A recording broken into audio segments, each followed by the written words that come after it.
Hello everybody, tonight I'm going to show you how to replace the battery for the Apple keyboard. Coin.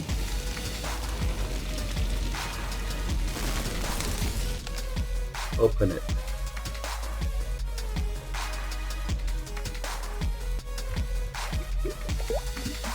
Remove the battery.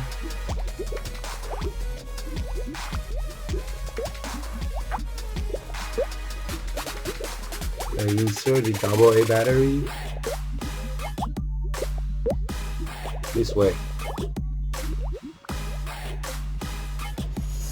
1, 2, 3.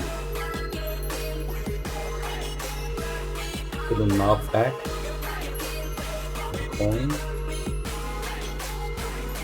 Okay. There you have it.